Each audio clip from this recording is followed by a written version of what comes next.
சென்னையில் நான் சொல்கிறேன் 16 தொகுதிகளில் 1-2 தொகுதியை தவிர பெரும்பாலான தொகுதிகளில் தாவேகா வெற்றி பெறக்கூடிய வாய்ப்பு தான் இருக்கு. கொளத்தூர் மக்கள்கிட்ட வந்து நிறைய பேட்டிகள் எடுக்கிறேன். அவங்க சொன்ன ஒரு விஷயம் என்ன, நிறைய பஸ்லாம் தேவையில்லாமல் வந்துட்டு போகுது, காலி பஸ்லாம் வந்துட்டு போகுது, நிறைய வண்டிகள் வருது அப்படின்னு. இதெல்லாம் ஈனத்தனம், கீழ்த்தரமான செயல். திமுக மட்டுமே செய்யும், இதெல்லாம் வேற எந்த கட்சியும் செய்ய மாட்டாங்க தமிழ்நாட்டில். ஏன்னா அது ஒரு தீய சக்தி. ஒரே தள்ளு முள்ளு ஏற்படணும், அதில் ஏதாவது பணம் விழாத அந்த பணத்தையும் கணக்கு வச்சிடலாம. இது வந்து ரொம்ப குரூரா அருவருக்கத்தக்க ஸ்ட்ராட்டஜியா இருக்கு. ஸ்டாலின் வராரு, அவர் வரும்போது எவ்வளவு கூட்டம் இருக்குது, அந்த கூட்டத்தினுடைய பாடி லாங்குவேஜ் பாருங்க, அது எப்படி இருக்குது. செத்தவங்க கையில வெத்தலைப்பா கொடுத்தா மாதிரி நிற்கும் தெய்வமேன்னு. ஆனா விஜய் வராருன்னா அந்த ஏரியாவிலே ஒரே வைப் ஆயிடுது, ஒரே துள்ளல் கொண்டாட்டம், ஆட்கள் வந்து ஆக்ரோஷமாக ஆர்ப்பரிக்கிறாங்க. அப்போ ஒரு பாப்புலாரிட்டி லெவல்னு பார்த்தீங்கன்னா அன்கம்பரபிள். பணத்தில் ஒன்றும் பண்ண முடியாது. பாவம் சார், 10,000 ரூபாய் தான் கையில் வச்சிருக்கிறேன்றாரு. யாரு அவர் போய் ஸ்டாலின் அவர்கள். என்னங்க நீங்க வேற பாவங்க. அவரு சொந்த காரே இல்லாத அவரு பாவம். அவர் சொத்து மதிப்பே, அதான் சொத்து மதிப்பே 4.5 கோடி 6 கோடி போட்டிருக்காரு. ஆனால் அவர் ஓட்டுற காரு வந்து 4 கோடி. சொந்த வீடு இருக்குதான்னு கூட சரியா தெரியல எனக்கு. சொந்த காரு இல்லைன்றது வாயால என்னால் சிரிக்க முடியல. ஆனால் அவர் போகிற காரு அவர் பேரன் வாங்கி கொடுத்தாராம். அவன் பேரன் என்ன எங்கே வேலை செஞ்சான்? ரெட் ஜெயிண்ட்ல தான். என்ன அவன் தொழில் என்ன? எல்லாமே கரப்ஷன் தாங்க. வெளியே வரல, வெளியே வான்னு சேகர் பாபு. முதல்ல அவர் வெளியே வர சொல்லுங்கன்னு. இப்போ வெளியே வந்த உடனே வட சென்னையில் வெளியே வந்து நடமாடாத அளவுக்கு தடையை ஏற்படுத்துகிறாங்க. அவங்க தோல்வியை வந்து அவங்க வந்து எதிர்நோக்கி காத்திருக்கிறார்கள் திமுகவை பொறுத்தவரையில். சொத்து மதிப்பில் பல குளறுபடிகள்லாம் இருக்கிற மாதிரி வந்து ஒரு சில நியூஸ் சேனல்ஸ் வந்து அதே ரிப்பீட்டடாக போகிறதா நம்மளால் பார்க்குறது. பர்டிகுலர் சேனல் அவங்க வந்து 20 கார்டு 30 கார்டுலாம் வந்து அதை போடுறாங்க. ஸ்டாலினுக்கு வந்து காரே இல்லாததுக்கு எவனாவது கார்டு போட்டானா? அதுதான் சார். இப்போ மீடியாவுமே வந்து ஒருதலை பட்சமாக வந்து இது என்ன பெரிய சிதம்பர ரகசியமா? நான் தமிழ்நாட்டு ஊடகங்கள் அடிமை ஊடகங்கள். அவங்க வந்து அவங்க வீசுகிற விளம்பர வருமானத்துக்கும் பணத்துக்கும் அடிப்பணிஞ்சு உண்மைக்கு மாறா போட்டுட்டு இருக்காங்க. ஏன்னா இப்போ பர்மிஷன் இன்னுமே கிடைக்கல. அவர் அடுத்து எப்போ பிரச்சாரம் பண்ண போறாரு அப்படின்றது எந்த இதுவும் இல்லை. ஒருவேளை இந்த ஆன்லைன் மூலயமாவோ இல்லை வீடியோ மூலயமா பிரச்சாரம் பண்ணுறதுக்கான வாய்ப்புகள் இருக்குது. அதுக்கு யாரும் ஒன்றும் பர்மிஷன் கேட்க தேவையில்லை. அவர் வீடியோ போட்டால் யார் அது லட்சக்கணக்கில் எல்லாரும் பார்த்துருவாங்க. அவர் என்ன பண்ண போறாருன்னு எனக்கு தெரியாது. ஏன்னா நம்ம என்ன பண்ணணும்னு நினைக்கிறேன்னா. சித்திரைவன் மீடியா நேயர்களுக்கு வணக்கம். இன்று நம்முடைய அரசியல் விமர்சகர் மதிவானன் சார் அடைஞ்சிருக்காரு. வணக்கம் சார். வணக்கம். கொளத்தூர் மக்கள்கிட்ட வந்து நிறைய பேட்டிகள் எடுக்கிறேன். அவங்க சொன்ன ஒரு விஷயம் என்ன, நிறைய பஸ்லாம் தேவையில்லாமல் வந்துட்டு போகுது, காலி பஸ்லாம் வந்துட்டு போகுது, நிறைய வண்டிகள் வருது அப்படின்னு. நீங்கள் ப்ரியராக அவங்க பர்மிஷன் வாங்கியிருக்காங்கன்னும் போது அந்த டிராஃபிக்கை கரெக்டாக கண்ட்ரோல் பண்ண வேண்டியது வந்து காவல்துறை கடமை தானே சார்? பண்ணால் எப்படிங்க அந்த மீட் சக்ஸஸ்ஃபுல்லாக ஆகிடும்ல. அதனால் எவ்வளோ, அதாவது இதெல்லாம் ஈனத்தனம், கீழ்த்தரமான செயல். திமுக மட்டுமே செய்யும், இதெல்லாம் வேற எந்த கட்சியும் செய்ய மாட்டாங்க தமிழ்நாட்டில். ஏன்னா அது ஒரு தீய சக்தி. அவர் சொன்னார் பாருங்க, ஈவில் ஃபோர்ஸ். இவர் இல்லை, ஜெயலலிதாவே சொல்லியிருக்கு, எம்ஜிஆரும் சொல்லியிருக்காரு. திமுக என்பது ஒரு தீய சக்திங்க. அது தன்னுடைய எதிராளிகளை சமாளிப்பதற்கு எவ்வளவு கீழ்த்தரமான வேலையும் பண்ணுவாங்க. நானும் நீங்கள் சொன்ன அந்த காணொலியெலாம் பார்த்தேன். வண்டிங்க போயிட்டே இருக்குதான்.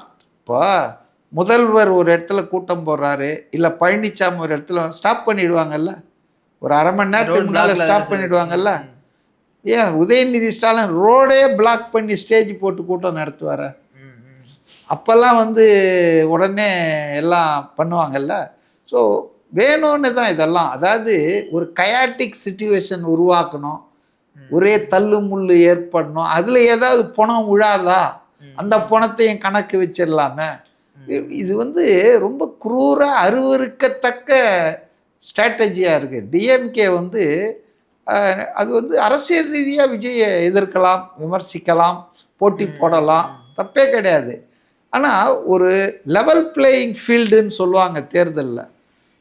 அட்லீஸ்ட் அந்த பீரியட், அந்த அந்த கேம்பெயின் பீரியட்லேயாவது இவங்களுக்கு அட்வான்டேஜ் இருக்குது, அரசாங்கம் ஆளுங்கட்சி அதெல்லாம் வேறு. பட் அட்லீஸ்ட் அந்த மார்ச் 15 டு ஏப்ரல் 23 வரைக்குமாவது ஒரு லெவல் பிளேயிங் ஃபீல்டு இருக்கணும்ல எல்லாருக்கும். ஆனால் ஏன் அது இல்லை?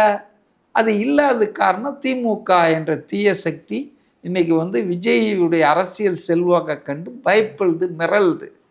இப்போ நேற்றே பாருங்க, ஸ்டாலின் வராரு, அவர் வரும்போது எவ்வளோ கூட்டம் இருக்குது, அந்த கூட்டத்தினுடைய பாடி லாங்குவேஜ் பாருங்கள் அது எப்படி இருக்குதுன்னு. செத்தவன் கையில் வெத்தலைப்பா கொடுத்தா மாதிரி நிற்கும் தெய்வமேன்னு. ஆனால் விஜய் வராருன்னா அந்த ஏரியாவிலே ஒரே வைப் ஆகிடுது, ஒரே துள்ளல் கொண்டாட்டம், ஆட்கள் வந்து ஆக்ரோஷமாக ஆர்ப்பரிக்கிறாங்க. அப்போ ஒரு பாப்புலாரிட்டி லெவல்னு பார்த்தீங்கன்னா அன்கம்பரபிள். பணத்தில் ஒன்றும் பண்ண முடியாது. பாவம் சார், 10,000 ரூபாய் தான் கையில் வச்சிருக்கிறேன்றாரு. யாரு அவர் போய் ஸ்டாலின் அவர்கள். என்னங்க நீங்கள் வேற, பாவங்க அவரு, சொந்த காரே இல்லாத அவர் பாவம். அவர் சொத்து மதிப்பே, அதான் சொத்து மதிப்பே 4.5 கோடி 6 கோடியே போட்டிருக்காரு. ஆனா அவர் ஓட்டுற காரு வந்து 4 கோடி. மொத்த சொத்து காட்ட மாட்டார், அது அவர் பேர்ல இருக்காது. சி முதல்வர், உதயநிதி, இவங்க எல்லாரும் பல லட்சம் கோடி சொத்து வச்சிருக்கிறவங்க. இது வந்து ஆடிட்டர்களுடைய திறமையால் ஒரு பெரிய ட்ரஸ்டில் வச்சுருப்பாங்க, ஒரு பெரிய கம்பெனியில் வச்சுருப்பாங்க. அவங்க வந்து விஞ்ஞானபூர்வமாக திருட்டுத்தனம் பண்ணுறதில்ல திமுகவினர் எக்ஸ்பர்ட் ஆச்சு, சயின்டிஃபிக் கரப்ஷன்வாங்க. அது மாதிரி என்ன அநியாயங்க. சொந்த வீடு இருக்குதான்னு கூட சரியாக தெரில எனக்கு, சொந்த கார் இல்லைன்றது வாயால் என்னால் சிரிக்க முடியல. ஆனால் அவர் போகிற காரு அவர் பேரன் வாங்கி கொடுத்தாராம். அவன் பேரன் என்ன எங்கே வேலை செஞ்சான்? ரெட் ஜெயின்ட்ல இருக்க சார். ரெட் ஜெயின்ட்ல தான். என்ன அவன் தொழில் என்ன? எல்லாமே கரப்ஷன் தாங்க கம்ப்ளீட்டாக. இப்போ விஜய் ஒரு 600 கோடி சொத்தை காட்டியிருக்காருன்னா அவர் வருமான வரி கட்டுற அளவுக்கு அந்த சொத்து இருக்குது. அவருக்கு வருமானம் வருது, அதை காட்டுறாரு, வரி கட்டுறாரு, அதை அவர் காட்டியிருக்காரு. இவங்களுக்கு வருமானம் வருது, பல மடங்கு வருது, லட்சம் கோடிலாம் வருது. ஆனால் அது வெளியே காட்ட முடியாத, ஏன்னா அது சட்டப்பூர்வமாக நியாயமாக வந்த வருமானமாக இருந்தால் காட்டுவாங்க. எல்லாம் கொள்ளை அடித்த பணம், திருட்டு பணம். அதனால் எல்லாத்தையும் பல வகையில் அவங்க மாற்றி வச்சிருப்பாங்க. மடை மாற்று, பினாமி பேரில், பூனைக்குட்டி நாய்க்குட்டி பேரில் தான் எழுதி வச்சிருப்பாங்க. அதனால் வந்துங்க இது அந்த கணக்க வழக்க பாருங்களேன், ரொம்ப சிரிப்பாக இருக்குது. விஜய்க்கு இவ்வளோ பணம் இருக்குதா அப்படி இப்படின்னா. கமல்ஹாசன் நின்னார்ல பார்லிமெண்ட் எலெக்ஷன் அல்ல 21 கோவையில், அப்போ அவரும் 300-400 கோடி காமிச்சிருந்தாரு. அவர் என்ன இருக்கோ அவர் காமிச்சாரு சார். அது ஏன்னா அவங்கெல்லாம் சம்பாதிக்கிறாங்க, இவங்க சம்பாதிக்கலையே. இவங்க லட்சமாக வச்சுக்கிட்டு இருக்காங்க. ஆனால் அது எல்லாமே கள்ளப்பணம் இல்லை, வெளியே சொல்ல முடியாது இல்லை. இவங்க வெளியே சொல்லலாம், ஏன்னா இவங்க வேலை செஞ்சு வாங்குற சம்பளம் அதுக்கு வரி கட்டுறாங்க. நீங்கள் இப்போ டிஆர் பாலு, ஜெகத் ரட்சகன், இது மாதிரி பெரிய பெரிய அதிபர்கள்லாம் இருக்காங்க. அவங்க கூட அநேகமாக காரு எனக்கு இல்லை, வீடு இல்லைன்னு தான் சொல்லுவாங்க. ஏன்னா எல்லாம் வேறு வேறு பேரில் இருக்கும். இந்த மனைவி பேரில், அந்த மனைவி பேரில், இப்படி தான் இருக்கும். ஸோ இது வந்து உண்மையான கணக்கு இல்லைங்க அவங்க கொடுக்குறது. ஆனால் சாபக்கேடு இந்தியாவில் தேர்தல் ஆணையம் அதை ஒத்துக்கிட்டு தான் ஆகணும். ஏன்னா அதுதான் அவங்க அக்கௌண்ட்ஸ். அவங்க வருஷம் ஆடிட்டு சப்மிட் பண்ணும்போது இதுதான் காட்டுவாங்க, மற்றதெல்லாம் மறைச்சிருவாங்க. அதனால் இது அதை பார்த்தா அதில் வந்து ஸ்டாலின் குடும்பம் தான் பெரிய குடும்பம் கம்பேர் பண்ணால். விஜயெல்லாம் சும்மா துக்கடா 600 கோடி, அவங்கெல்லாம் வந்து லட்சம் கோடி வச்சுருப்பாங்க. கனிமொழிக்கே 600 கோடி 700 கோடியில் சொத்துக்கள் பல இருக்கிறதா நான் பத்திரிகையில் படிச்சிருக்கேன். இந்த சாராய ஆலை கூட அவங்க தான் பார்ட்னர்னு நினைக்கிறேன். ஆனால் மதுக்கடைகளை மூடுவோன்னு. ஆமாம், அது அதாவதுங்க திமுக வந்துங்க ரொம்ப சாமர்த்தியமான கட்சிங்க. எல்லாத்தையும் செஞ்சுட்டு எவன் தலையில் ஒன்றா பழிய போட்டுருவாங்க இவங்களே செஞ்சுட்டு. அதனால் வந்து நேற்று வந்து அந்த பிரச்சாரம் தொடங்கியிருக்கு, முதல் நாள்லேயே கோணலாக போயிருக்கு. அவரால் வந்து முழுசாக பிரச்சாரம் பண்ண முடியல. இனி வரும் காலங்களில் பார்க்கணும். ஆனால் அவங்க வந்து ரொம்ப ஜாக்கிரதையாக தான் இருக்கணும். இது அவருக்கு மட்டும் பாதுகாப்பு இல்லை, அவரை வந்து பார்க்க வர்றவங்க, அவர் பேச்சை கேட்க வர்ற மக்களுக்கும் இது பாதுகாப்பு உறுதிப்படுத்தணும் காவல்துறை. அதை பண்ணாமல் இப்போ பாருங்கள், அவர் மேலே தான் கேஸ் போட்டிருக்காங்க. ஆக்ஷன் எடுக்க வேண்டியது இந்த அதிகாரிகள் மேலே தானே எடுக்கணும். எலெக்ஷன் கமிஷன் என்ன பண்ணிட்டு இருக்குது? அவர் என்ன விதியை மீறிட்டாரு? நீங்கள் சொன்ன நேரத்துக்கு அவர் வரல. அவங்க 5 ஸ்பீக்கர் வைக்கணும்னு சொல்லியிருக்காங்க, இவங்க அதுக்கு மேலே வச்சுருக்காங்கன்றது தான் குற்றச்சாட்டு. சரிங்க, 5 ஸ்பீக்கருக்கு மேலே வச்சுட்டாரு. இவர் ஜீப்பில் ரோட் ஷோ நடத்தினார் ஸ்டாலின். அவருக்கு வந்து எத்தனை பிரிவில் வழக்கு போடுறது? ஏன்னா யாருக்கும் ரோட் ஷோக்கு அனுமதி இல்லைன்னு சொன்னாங்க. இப்போ அவர் எப்படி வந்தார்? 200 மீட்டர்னாலும் வந்தார்ல. அப்போ அவர் வயலேட் பண்ணியிருக்காருல்ல. அவருக்கு என்ன இது? அதனால் பாரபட்சமாக இருக்கிறாங்க. அதுதான் என்னுடைய கருத்து. எலெக்ஷன் கமிஷனுமே ஏன் பாரபட்சமாக இருக்கணுன்றது அதை தான் சொன்னேன். நாங்கள் எலெக்ஷன் கமிஷனுக்கு வானத்தில் இருந்து அங்கே குதிச்சிருக்கான். இல்ல, எல்லாம் instruction இந்த கொடுக்கணும் தாசில்தார், இந்த ஆர்டிஓ, இந்த கலெக்டருங்க தானே. நான் சொன்னேன்ல, குமரகுருபருடைய கதை சொன்னார்ல, அவருக்கும் அந்த அமைச்சருக்கும் இருக்கிற நெக்ஸஸ் சொன்னார்ல. அப்புறம் இது மாதிரி தானேங்க இருப்பான். இவனுங்க தானே தேர்தல் அதிகாரியா இருப்பாங்க. இல்ல, தனியா ஒன்றும் யாரும் வர்றது இல்லைல்ல. இல்ல சார், அங்க ஹெட் இருக்காங்க, அர்ச்சனா பட்நாயக் இருக்காங்க. அர்ச்சனா பட்நாயக் என்னங்க பண்ணுவாங்க? அவங்க தலையிட்டு தான் அடுத்த நாள் பர்மிஷன்லாம் கிடைச்சிது. அது வரைக்கும் பள்ளத்தை தோண்டிட்டானுங்க. எங்கே விஜய் கேட்குறாரோ அங்கே போய் பள்ளத்தை தோண்டி விட்டானுங்க. ஸோ இது வந்து மக்கள் இதெல்லாம் பார்க்கலன்னு நினைக்கிறீங்களா? அவர் வந்து வெளியே வந்து பிரச்சாரம், வெளியே வரல வெளியே வான்னுவார் சேகர் பாபு. முதல்ல அவர் வெளியே வர சொல்லுங்கன்னுவார். இப்போ வெளியே வந்த உடனே வட சென்னையில் வெளியே வந்து நடமாடாத அளவுக்கு தடையை ஏற்படுத்துகிறாங்க. அவங்க தோல்வியை வந்து அவங்க வந்து எதிர்நோக்கி காத்திருக்கிறார்கள். திமுகவை பொறுத்தவரையில் சென்னையில் நான் சொல்கிறேன், 16 தொகுதிகளில் 1-2 தொகுதியை தவிர பெரும்பாலான தொகுதிகளில் தாவேகா வெற்றி பெறக்கூடிய வாய்ப்பு தான் இருக்குது. சார், அதே மாதிரி ஒரு சொத்து மதிப்பில் பல குளறுபடிகள்லாம் இருக்கிற மாதிரி வந்து ஒரு சில நியூஸ் சேனல்ஸ் வந்து அதே ரிப்பீட்டடாக போகிறதா நம்மளால் பார்க்க முடியாது. பர்டிகுலர் சேனல் அவங்க வந்து 20 கார்டு 30 கார்டுலாம் வந்து அதை போடுறாங்க. அண்ட் அதில் அவங்க சொல்லப்பட்ட விஷயம்னா, விஜய் நிறைய பிஸ்னஸ் பண்ணுறாரு, ரியல் எஸ்டேட். ஆனால் ஸ்டாலினுக்கு வந்து காரே இல்லாததுக்கு எவனாவது கார்டு போட்டானா? அதுதான் சார். இப்போ மீடியாவுமே வந்து ஒருதலை பட்சமாக வந்து இது என்ன பெரிய சிதம்பர ரகசியமாக? நான் தமிழ்நாட்டு ஊடகங்கள் அடிமை ஊடகங்கள். அவங்க வந்து அவங்க வீசுகிற விளம்பர வருமானத்துக்கும் பணத்துக்கும் அடிப்பணிஞ்சு உண்மைக்கு மாறாக போட்டுட்டு இருக்காங்க. நீங்கள் எல்லா தலைவர்கள்த்தையும் போட்டு இது மாதிரி கார்டு போடுவீங்களா?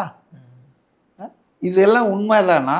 உண்மையே கிடையாது. சும்மா அதாவது ஊடகங்கள் இன்றைக்கி வந்து மதிப்பிழந்து போனது காரணமே ஆளும் கட்சியை நீங்கள் கேள்வி கேட்காம, ஆளுவோரை கொஸ்டின் பண்ணாமல், முதலாக தேர்தலை சந்திக்கிற ஆளை வந்து விமர்சனன்ற பேரில் அவதூறு பண்ணுறாங்க இல்லையா? அதனால தான் ஊடகங்களை இன்றைக்கி யாரும் நம்புறது இல்லையா? இன்றைக்கி சமூக ஊடகங்கள் பெரிய அளவுக்கு மக்களால் நம்பப்படுகிறது. அதனால் அவங்க ஆதரவெல்லாம் வருது. மெயின் லைன் டிவி யாரையுமே பார்க்கறதே இல்லையா? அப்பட்டமாக பொய்யான செய்தி போடுவாங்க. திரு விஜய் அவர்கள் அடுத்து என்னென்ன மாதிரியான விஷயங்கள் பண்ண போகிறாரு சார்? ஏன்னா இப்போது பர்மிஷன் இன்னுமே கிடைக்கல. அவர் அடுத்து எப்போ பிரச்சாரம் பண்ண போகிறாரு அப்படின்றது எந்த இதுவும் இல்லை. ஒருவேளை இந்த ஆன்லைன் மூலயமாவோ இல்லை வீடியோ மூலயமா பிரச்சாரம் பண்ணுறதுக்கான வாய்ப்புகள் இருக்கா சார்? அதுக்கு யாரும் ஒன்றும் பர்மிஷன் கேட்க தேவையில்லை. அவர் வீடியோ போட்டால் அது லட்சக்கணக்கில் எல்லாரும் பார்த்துருவாங்க. பட் அவர் என்ன பண்ண போகிறாருன்னு எனக்கு தெரியாது. ஏன்னா நம்ம என்ன பண்ணணும்னு நினைக்கிறேன்னா, ஒரு நாள் கூட வீணடிக்கக்கூடாது. இப்போ நேற்று போனார், இன்னைக்கு ஏதோ ஐநாவரம் நான் இருக்கிற ஏரியாவில் வருவாங்க சொல்கிறாங்க. அது வந்தால் தான் அனுமதி கொடுப்பாங்களா, வந்தாரான்னு தெரியாது. ஆனால் ஒரு நாளையும் வீணடிக்காமல் அவர் வந்து தேர்தல் பிரச்சாரத்தில் ஏதாவது ஒரு 2 தொகுதி, 234 தொகுதிக்கும் அவர் போக முடியாது. வாஸ்தவம். இந்த கிவன் த சிச்சுவேஷன், அவருக்கு கொடுக்குற தடைகள், அனுமதிக்க மறுக்கிற அந்த மோசமான போக்கு, இதெல்லாம் பார்க்கும்போது எல்லா மாவட்டத்துக்கும் ஒரு வாட்டி போகணுன்னு நான் நினைக்கிறேன். மாவட்ட தலைநகர்களில் ஒரு முறை போகணும். 38 மாவட்டம். அதுக்கே என்னை கேட்டால் காலையில் ஒரு மாவட்டம், மத்தியானம் ஒரு மாவட்டம். அவர் ஹெலிகாப்டர்லாம் கூட பயன்படுத்த போகிறாருன்னு நம்ம தகவல் வந்தது. செல்வி ஜெயலலிதா ஸ்டைலில் சார்? செல்வி ஜெயலலிதா ஸ்டைலில் இல்லைங்க, ராகுல் காந்தி பண்ணியிருக்காரு. தமிழகத்தில் எல்லாரும் பண்ணலாம். ஏன் தனி விமானத்தில் ஸ்டாலின் கொடைக்கானலுக்கு போகலையா? அப்போ தனி விமானத்தில் போகிற அவர் குடும்பத்தோடு ஜெயிச்ச ஒன்றும் ஞாபகம் இருக்கா? ஜெயிச்சல போன எலெக்ஷன் முடிஞ்ச ஒன்றும் குடும்பத்துடன் தனி விமானத்தில் போனாங்க. விஜய் போனால் அது தப்பு. திணிக்கு நீங்களாம் பரம ஏழைகள், விஜய் தான் பணம் இருக்குது, நீங்கள் தான் காரே இல்லாதவங்க விமானங்களில் போவாங்க. அதனால் என்னை பொறுத்த வரைக்கும் 2-3 விஷயம் அவர் செஞ்சால் நல்லாயிருக்கும். இப்போ வந்து 38 மாவட்டம் இருக்குது. சென்னையை விடுங்க. இப்போ திருச்சிக்கு போகிறாரு, சென்னையை கவர் பண்ணியாச்சு. அப்போ ஒரு 36 மாவட்டம் இருக்குது. 18 நாளில் காலையில் ஒரு மாவட்ட தலைநகர், ஈவினிங் ஒரு மாவட்ட தலைநகர். ஈவினிங் போகிற இடத்துல ஒரு பொதுக்கூட்டமே போடலாம். ஏன்னா கோடை காலம்ன்றதால இங்கே மார்னிங்லலாம் பொதுக்கூட்டம் போகாமல் மார்னிங் ஒரு ரேலி மாதிரி நடத்திட்டு ஈவினிங் எந்த மாவட்டத்துக்கு போகிறாரோ அது எங்கே தேவையோ அங்கே போட்டு ஒரு பெர்மிஷன் வாங்கணும். பொதுக்கூட்டத்துக்கும் வாங்கிட்டா இதெல்லாம் பிளான் பண்ணிட்டு இருப்பாங்கன்னு நினைக்கிறேன். பண்ணணும் இல்லைன்னா. ஏன்னா இந்த ஏப்ரல் 23னா 22 சைலன்ஸ் பீரியடு. ஒரு நாள் 21 சாயந்தரம் 5 மணியோட முடியும். அப்போ அதனால் இன்னைக்கு 21 நாள் தான் இருக்குது. இந்த 21 நாளில் நான் சொல்கிற 18 நாள் 36 மாவட்டம் பண்ணிடலாம். ஆனால் அவருக்கு அதுக்கு ஹெலிகாப்டரோ விமானமோ பயன்படுத்த வேண்டியிருக்கும். விமான பயணம் பண்ணால் கூட காலையில் எங்கேருந்து, ஆனால் எல்லா ஊருக்கும் விமானம் இல்லையே. இப்போ காரைக்குடிக்கு மதுரைக்கு போய் போனோம் ரோடு வழியாக. அதை விட ஹெலிகாப்டர் யூஸ் பண்ணுறது பெட்டர். இன்றைக்கி இருக்கிற சுச்சுவேஷனில் எல்லா மாவட்ட தலைநகர்கள்லையும் அவருடைய அந்த விசிட் போச்சுன்னா அது ஒரு வைப்பு கிரியேட் ஆகும். அந்த தொண்டர்கள்லாம் ரொம்ப உற்சாகமாவாங்க. அதனால் அதுதான் அவர் செய்யணும். ரெண்டாவது, பல்வேறு விஷயங்கள் அவர் சொல்கிறாரு. கான்க்ரீட்டாக சில விஷயங்களை பேசணும். அந்தந்த மாவட்டங்களுக்கு போகும்போது ஒரு 10-15 பேச வேணாம்.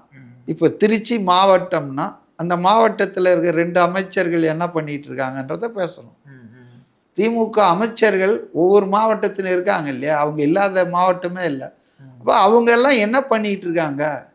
இப்போ மதுரைனா மூர்த்தி பத்திரப்பதிவு, அவர் என்ன பண்ணி பத்திரத்தை பதிவு பண்ணி பண்ணி பண்ணி அவர் பெரும் பணத்தை சேர்த்துருக்காருன்னு சொல்லிக்கிறாங்க. அப்போ ஊழல் இல்லாத அமைச்சரே கிடையாது திமுகவில். அதை அவர் ஹைலைட் பண்ணணும். பர்டிகுலராக அங்கே சொல்லணும். ஜென்ரலாக பேசுகிறத விட எந்த மாவட்டத்துக்கு போகிறாரோ அந்த மாவட்டத்தில் இருக்க முக்கியமான பிரச்சனை, அந்த அமைச்சருடைய ஊழல், திமுகவின் அட்டகாசம், அப்புறம் அண்ட் ஆர்டர் சிச்சுவேஷன், பெண்களுக்கு பாதுகாப்பு இல்லை, அது பொதுவாக அது எல்லா இடத்துலையும் பேசலாம். அதனால் அவருடைய பிரச்சாரமும் ரொம்ப ஸ்பெசிஃபிக்காக அந்தந்த மாவட்டத்தை தொடர மாதிரி இருக்கணும்னு நான் நினைக்கிறேன். ஏன் சார் அதே போல் ஏதாவது செய்யணும் அந்த மாவட்டத்துக்குன்னா அதை கூட அங்கே சொல்லலாம் அவர். இப்போ அரியலூர் மாவட்டத்தை, அரியலூரா கும்பகோணத்தை தனி மாவட்டமாக பண்ணுவேன்னு சொல்லி போன தேர்தலில் வாக்குறுதி கொடுத்தாங்க, நிறைவேற்றலை. அப்போ நான் கும்பகோணத்தை தனி மாவட்டமாக நான் வந்தால் பண்ணுவேன்னு சொல்லி கொடுக்கலாம் விஜய். அப்போ ஸ்பெசிஃபிக்காக டிஸ்ட்ரிக்ட் வைஸ் என்ன செய்ய போகிறாரு இந்த மாவட்டத்துக்குன்னு சொல்லலாம்.